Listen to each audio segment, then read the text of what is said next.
season. The Brooklyn Nets entered Monday tied for the NBA's worst record with the Philadelphia 76ers. Randy Foye provided a little boost by hitting a game winner against the Hornets. Here's Foye on the win. Man, it shows a lot of heart. We're together.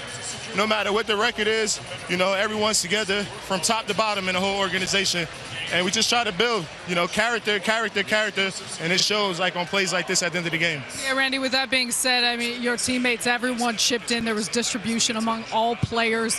What did you see out of the guys in the way in which there was unselfishness on the floor, both ends of the court here? To be honest with you, one of our guys went down, and we didn't want to lose. We just, we did this for Jalen. Jalen's been working so hard. He went out, and he was guarding Kemba. This is his old team, so I took on the challenge for my boy Jalen to guard Kemba and get the win for him.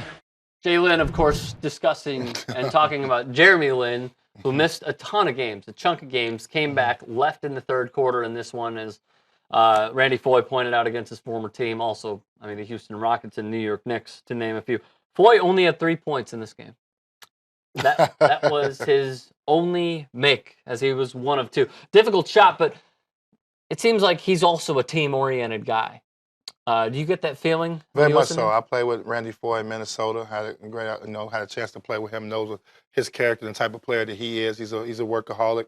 Always been a tweener, in between guard. Little point, little two. Yep. But he's always found the home and found the way to stay on the NBA roster. So, and he has the capability of making big shots. He is a good scorer in this league, just undersized. But when you play on a team like the Brooklyn Nets, especially for a guy like Randy Foye, who's a veteran, it's tough every day because you're not winning.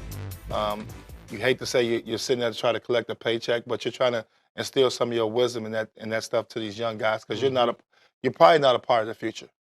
Right. And that makes it tough. But you also playing in the game you love to play, and Randy Foye is going to be a professional and come every day. Like you said, they've all took a liking to each other. He said everybody's on the same court. Seems like it. Yeah, so he said everybody's there. So they're going to play hard night in and night out. They're 8-22, but like I say, Jeremy Lin went out. He felt he needed to pick it up, and he made the big shot when they counted. When you're on a team like this, and they are sputtering like crazy, spiraling out of control in losses and ways that would seem unfathomable as a professional basketball player who lives off of getting wins, how do you try and keep the morale as high as you possibly can?